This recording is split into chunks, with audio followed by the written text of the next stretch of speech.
আপনি কি করতে পারবেন এই অহংকার করে? আল্লাহ পাক বলছেন ওয়ালা তামশি ফিল আরদি মারহান ইন্নাকা লান তাখরিকাল আরদা ওয়া লান তাবলুগাল জিবালা তুলা। আমার এই জমিনের উপরে অহংকার করে হেঁটো না। তুমি তোমার পায়ের আঘাত দিয়ে আমার জমিনটাকে ধসায় দিতে পারবে না, আর অহংকার করে তুমি পাহাড়ের উচ্চতাও ছাড়াই যেতে পারবে না। সুতরাং অহংকারও করো না। আল্লাহ পাক অহংকারীকে পছন্দ করেন না। অহংকার করা আল্লাহ নিষেধ করে দিলেন। যে ব্যক্তি মুমিন, ঈমান জেনেছে, অহংকার থেকে সে মুক্ত হয়ে যায়, এটা ঈমানের বড় ফায়দা। যে ব্যক্তি পড়েছে লা ইলাহা ইল্লাল্লাহু মুহাম্মাদুর রাসূলুল্লাহ, এই কালেমা যেই পড়লো অহংকার থেকে মুক্ত হয়ে গেল। জিকির করুন সুবহানাল্লাহ, আলহামদুলিল্লাহ, লা ইলাহা ইল্লাল্লাহ, সুবহানাল্লাহ, আলহামদুলিল্লাহ, লা ইলাহা ইল্লাল্লাহ। অহংকার কার জমিনে করবি? জমিনের মালিক হচ্ছেন আল্লাহ পাক। জমিনের মালিককে চিল্লায় কোন? আরো জোরে বলেন, জমিনের মালিক কে? লিল্লাহি মা ফিস সামাওয়াতি ওয়া মা ফিল আরদ। আকাশের মালিক, জমিনের মালিক, সার্বভৌমত্বের মালিক, সবকিছুর একচ্ছত্র মালিকানা কার হাতের মুঠায়? আল্লাহ পাকের হাতের মুঠার মধ্যে। সুতরাং মুমিন ব্যক্তি, যে ব্যক্তি ঈমান আনবে, তার মধ্যে অহংকার থাকবে না, সে অহংকার থেকে মুক্ত হয়ে যাবে। আমার বন্ধু, ঈমান যে আনবে, আল্লাহ পাক বলেন ওয়াইবাদুর রাহমানিল্লাযীনা ইয়ামশুনা আলাল আরদি হাওলা। রহমানের বান্দা যারা, তারা জমিনের উপরে মাথা নিচু করে তারা হাঁটে, বিনয়ের সাথে হাঁটে, অহংকার করে না। বুক ফুলায়া মাথা উঁচু করে অহংকার করে হাঁটে না। দেখে নেব, এরকম করে চিল্লায় না। মানুষের উপরে দুঃশাসন, জুলম ইত্যাদি তারা করে না। আমার বন্ধুগণ, ঈমান যারা আনে, ঈমান তাকে আরো একটি মর্যাদা, আরো একটি গুণ, আরেকটি কোয়ালিটি তার মধ্যে সৃষ্টি করে দেয়। সে জানে মওতের মালিক হচ্ছে আল্লাহ রব্বুল আলামিন। কেউ আমার জীবন নিতে পারবে না। এক মুহূর্ত হায়াত থাকতে আমার জীবন কেউ নিতে পারবে না। কথা ঠিক কিনা? হায়াত থাকতে কেউ মরবে না। সুতরাং সে আল্লাহ ছাড়া কাউকে ভয় করবে না। মৃত্যু তো আসবেই, আজ হোক কাল হোক, মৃত্যু আসবে কিনা? কুল ইন্নাল মাউতাল্লাযী তাফিরুনা মিনহু ফাইন্নাহু মুলাকীকুম। মরণ থেকে পালাও তুমি, মরণ তোমায় লইবে ঘিরি। যদিও সুদূর আকাশ পানে, লুকাও সেথায় লাগিয়ে সিঁড়ি। এ মহারোগের ঔষধ নাই, এ মহারোগের চিকিৎসক নাই, নাই সে ঔষধ জগতে। খুঁজিয়া কাতর হইলে কি হবে, পারিবে না তারে ফিরাতে। মৃত্যু অবশ্যই আসবে এবং তোমাকে গ্রেফতার করবে। তুমি যেখানেই থাকোই না কেন, মৃত্যু আসবেই। মৃত্যুর হাত থেকে কেউ রেহাই পাবে না, মৃত্যু আসবে। সুতরাং মরণ যখন আসবে, তখন এই মৃত্যু থেকে কেউ যখন বাঁচবে না, তখন সকলকেই সাহসী হতে হবে। এই ঈমান মানুষকে দুর্জয় সাহসী বানায়। মৃত্যুকে সে পরোয়া করে না। সুবহানাল্লাহ বিহামদিহি। সে ভয় করে কেবলমাত্র কাকে? আল্লাহ রাব্বুল আলামিনকে, আর কাউকে ভয় করে না। ফাঁসির মঞ্চে দাঁড়িয়েও বিজয়ের হাসি হাসে, যেহেতু সে জানে এই ফাঁসি আমার জন্য আল্লাহর পক্ষে যদি নির্ধারিত থাকে তবে ফাঁসি হবে, আর যদি না থাকে তাহলে এই ফাঁসি আমাকে কেউ দিতে পারবে না। মিশরের শহীদ সৈয়দ কুতুব রাহমাতুল্লাহ আলাইহি, নাওয়ারাল্লাহু মারকাদাহু ওয়া জাআলাল জান্নাতা মাসওয়াহু। আল্লাহ পাক তাকে জান্নাতুল ফিরদাউসের মেহমান বানিয়ে নিন। মিশরের প্রেসিডেন্ট জামাল নাসের তাকে ইসলামী আন্দোলন করার অপরাধে, ফি জিলালিল কোরআন লেখার অপরাধে, মাআলিমু ফিত তারিক এই কিতাব লেখার অপরাধে তাকে গ্রেফতার করলো, তাকে কয়েদখানার ভিতরে ঢুকালো এবং সেইখানে ক্ষুধার্ত পাগলা কুকুরকে ঢুকিয়ে দিল। তারপর অনেকক্ষণ পরে একজন লোককে পাঠিয়েছে, দেখে আসো রুমের ভিতরে কুকুরের সাথে কুকুর কি ব্যবহার করে। নাউযুবিল্লাহ। জামাল নাসেরের পাঠানো সেই লোকটি জেলখানার ভিতরে দৃশ্য দেখে অবাক হয়ে ফিরে এসে বললেন, জাহাপানা, কয়েকখানার ভিতরে গিয়ে দেখলাম সৈয়দ কুতুব নামাজের ভিতরে সিজদায় পড়ে আছে, আর শিকারী পাগলা কুকুর তার পাশে বসে তাকে পাহারা দিতেছে। মৃত্যুর ভয় ঈমানদারেরা করে না। তাকে বলা হয়েছিল ক্ষমা চাওয়ার জন্য, তিনি বলেছেন মাজলুমকে ক্ষমা চাইতে হবে জালেমের কাছে, এর থেকে ফাঁসি গ্রহণ করে শাহাদাতের দরজা নিয়ে হাসি মুখে আমি আমার মনিবের দরবারে খাড়া হতে চাই। এটাই হলো ঈমান। আর জামাল নাসেরকে আল্লাহ পাক ইন্তেকাম নিলেন, দুনিয়া থেকে বিদায় করে দিলেন।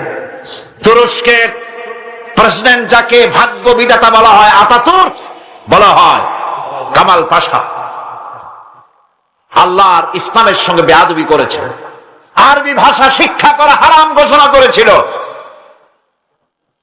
হিজাব পরা মেয়েদের জন্য হারাম ঘোষণা করেছিল, শাদী শোদা মেয়েদেরকে বিবাহ দেওয়া জায়েজ করেছিল।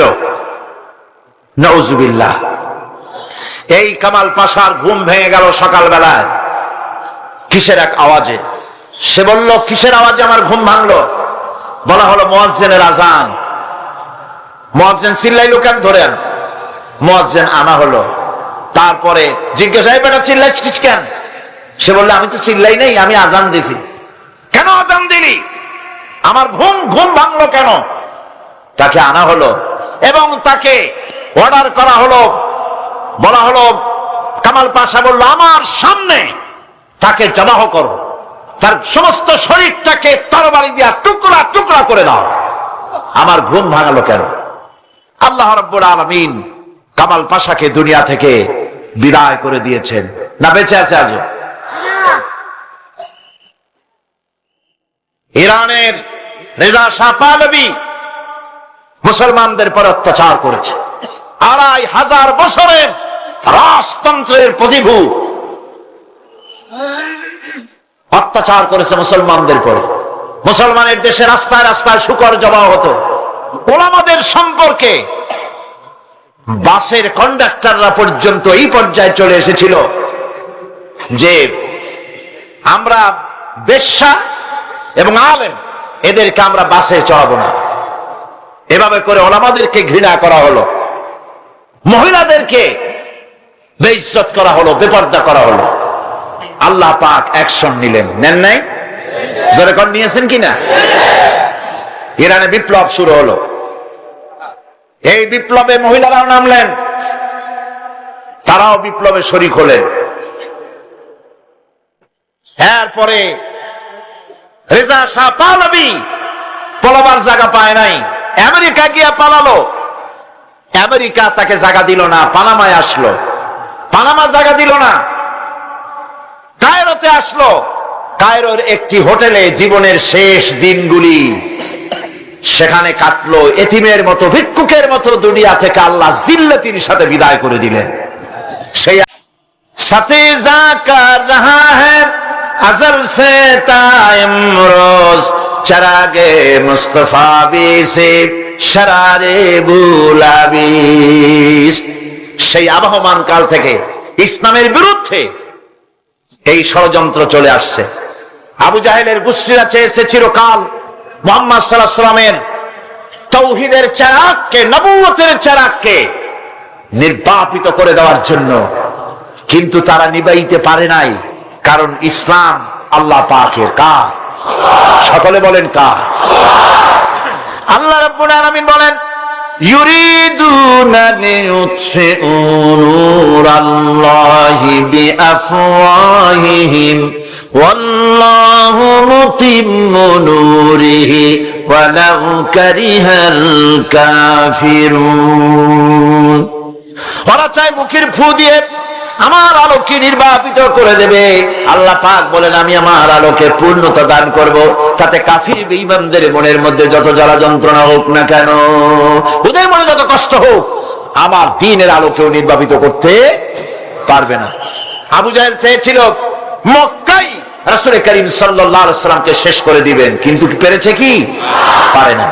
আবু জাহেলের গোষ্ঠী শেষ হয়েছে, কিন্তু রাসূল করিম সাল্লাল্লাহু আলাইহি ওয়াসাল্লামের আওয়াজ বিশ্বময় চালু আছে। ওয়ারাফানা লাকা যিকরাক, আল্লাহ পাক বলেছেন, আমি আপনার প্রশংসার দিগন্তকে বিশ্বময় ছড়িয়ে দেব। সুবহানাল্লাহ ওয়া বিহামদিহি। আজ লন্ডনে, আমেরিকায় আযান হয় মসজিদে। সেই আযান আগে হতো মসজিদের ভেতরে, আর খ্রিস্টানদের গির্জার ঘন্টা বাজতো মসজিদের বাইরে। মুসলমানেরা কেস করলো কোর্টে, একই ধর্মীয় কারণে খ্রিস্টানরা গির্জার বাইরে ঘন্টা পিটায়, আর আমাদের একই ধর্ম, আমরা মানুষকে আহ্বান জানাই আযানের মাধ্যমে, সেটা মসজিদের মধ্যে দিতে দেওয়া হয়। এই আইনের আমরা প্রতিবাদ করছি। 3 বছর কেস চলল। 3 বছর কেস চলার পর ইংল্যান্ডে এখন মসজিদগুলিতে হর্ন বাইরে দিয়ে আযান শুরু হয়ে গেছে। লন্ডনের বুকে মসজিদের আযান মাইকে যখন ছড়িয়ে পড়লো, আমার মনে পড়লো তখন বিশ্বকবি, কবি সম্রাট আল্লামা ইকবাল রহমাতুল্লাহ আলাইহির কথা। তিনি কি সুন্দর করে না বলেছেন, মাগরিব কি ওয়াদিও মে গूंजी अज़ा हमारे, मगरिब की वादियों में गूंजी अज़ा हमारी, थमथा न था किसी से सैर रवा हमारा। প্রচ্ছ এবং প্রতীচ্যে, পাহাড়ে পর্বতে, ইথারে সমুদ্রে, সর্বত্র রণিত অনুরণিত হবে, ধ্বনিত প্রতিধ্বনিত হবে বিশ্বময় লা ইলাহা ইল্লাল্লাহু মুহাম্মাদুর রাসূলুল্লাহ। এটাকে ঠেকাবার ক্ষমতা কারো নাই। আজ যদি দুনিয়া বাঁচতে চায়, আমরা কি বাঁচতে চাই? বলেন, আমরা কি বাঁচতে চাই? তাহলে আমরা যদি বাঁচতে চাই, সম্মান নিয়ে যদি বাঁচতে চাই, আল্লাহর নবী বলেছেন, ইয়া আইয়ুহান নাস কুলু লা ইলাহা ইল্লাল্লাহ তুফলিহু। বাঁচার একটাই পথ, সমাজতন্ত্র নাকি পুঁজিবাদ, ধর্মনিরপেক্ষ মতবাদ? বাঁচার পথ কি? ইসলাম, শুধুমাত্র ইসলাম, একমাত্র ইসলাম। বাঁচার আর কোন পথ। সুতরাং সেই বাঁচার পথ আমাদের হাতে ফিরে আসতে পারে। কিভাবে পারে? আমরা আল্লাহর কাছে চাইবো, আল্লাহ উনি দিয়ে দিবেন? বলেন, দিবেন? না কোশিশ করতে হবে, চেষ্টা করতে হবে, সাধনা করতে হবে, জিহাদ করতে হবে, রক্ত দিতে হবে। সাহাবায়ে কেরাম রক্ত দিয়েছেন। রাসূল করিম সাল্লাল্লাহু আলাইহি ওয়াসাল্লাম তার দান মোবারক শহীদ হয়েছে, হয় নাই? রাসূল করিম সাল্লাল্লাহু আলাইহি ওয়াসাল্লাম জীবন, তার দাঁত শহীদ হয়েছে, তায়েফে রক্ত দিয়েছেন, সাহাবায়ে কেরাম জীবন দিয়েছেন। এত কিছু করার পর তারপর ইসলাম প্রতিষ্ঠিত হয়েছে। এত সহজে ইসলাম আসে না। সুতরাং বাংলাদেশেও যদি আমরা আল্লাহর দ্বীন কায়েম করতে চাই, রক্ত দিতে হবে, জীবন দিতে হবে, ফাঁসির মঞ্চে চড়তে হবে, জেলখানায় যেতে হবে, জীবন দিতে হবে। প্রস্তুত আছেন?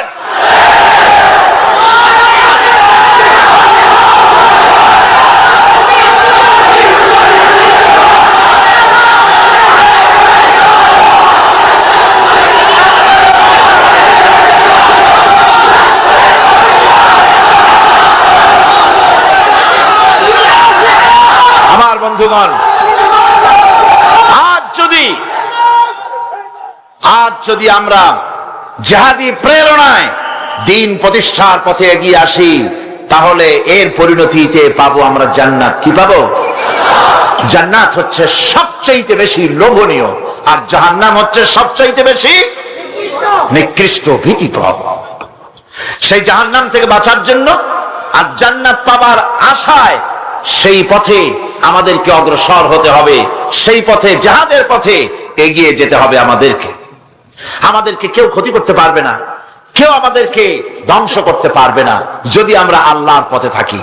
আল্লাহর পথেই আমাদের জানমাল ব্যয় করতে হবে। কারণ আল্লাহ পাক কোরআন শরীফের মধ্যে বলেছেন, ইন্নাল্লাহা আশতারা মিনাল মুমিনিনা আনফুসাহুম ওয়া আমওয়ালাহুম বিআন্না লাহুমুল জান্নাহ। আল্লাহ রাব্বুল আলামিন বলেন, আমি আমার মুমিনের জান এবং মালকে আমি খরিদ করে নিয়েছি, বিনিময়ে আমার মুমিনকে আমার জান্নাত দান করেছি। সুবহানাল্লাহ। মুমিন ব্যক্তি সে ঘোষণা করবে আল্লাহ পাকের সামনে, আল্লাহ শিখায় দিয়েছেন, ঘোষণা করো, কুল ইন্না সালাতি ওয়া নুসুকি ওয়া মাহইয়ায়া ওয়া মামাতি লিল্লাহি রাব্বিল আলামিন। বলো, আমার জান, আমার মাল, আমার সবকিছুকে আমি আল্লাহর হস্তে, আমার নামাজ, আমার হায়াত, আমার কুরবানি, আমার মত, সবকিছু আল্লাহর জন্য নিবেদিত করে দিলাম। কার জন্য? এই কথা মুমিন ব্যক্তিকে ঘোষণা করতে হবে, মুমিনকে মনে রাখতে হবে। মুমিন ব্যক্তির সবচাইতে বড় উপকার যে সে যত বড় গুনাহগার হোক, ইমাম তাকে এই সাহায্য করে, যত বড় গুনাহগার হোক আল্লাহ তাকে ক্ষমা করে দিবেন যদি সে আল্লাহর কাছে তওবা করে। সে যদি মাপ চায়, আল্লাহ তাকে তওবা করলে মাফ করে দিবেন। এটা হলো ইমাম তাকে নিরুৎসাহিত করে না, ইমাম তাকে নিরাশ করে না, ইমাম তাকে আশার আলো তার বুকের মধ্যে জ্বালিয়ে দেয়। আলহামদুলিল্লাহ। বন্ধুগণ, আল্লাহ রাব্বুল আলামিনের কাছে মানুষ অন্যায় করলে, গুনাহ করে যদি মাবুদের কাছে, আল্লাহ রাব্বুল আলামিনের কাছে যদি দোয়া করে, আল্লাহ পাক বলেছেন, ওয়া ইযা সালাকা ইবাদি আন্নী ফাইন্নী করিব। ও নবী, বান্দা যখন আমার ব্যাপারে প্রশ্ন করে, আপনি বলে দেন আমি বান্দার অতি নিকটবর্তী, আমি বান্দার একদম কাছে। বান্দা যদি গুনাহ করে আমার কাছে মাপ চায়, চোখের পানি ফেলে দেয়, আমি তার গুনাহকে মাফ করে দেব। আল্লাহর কাছে দুইটা ফোঁটা বেশি প্রিয়। একটা হলো জিহাদের ময়দানে যে রক্ত ফোঁটা পড়ে, এই রক্ত ফোঁটা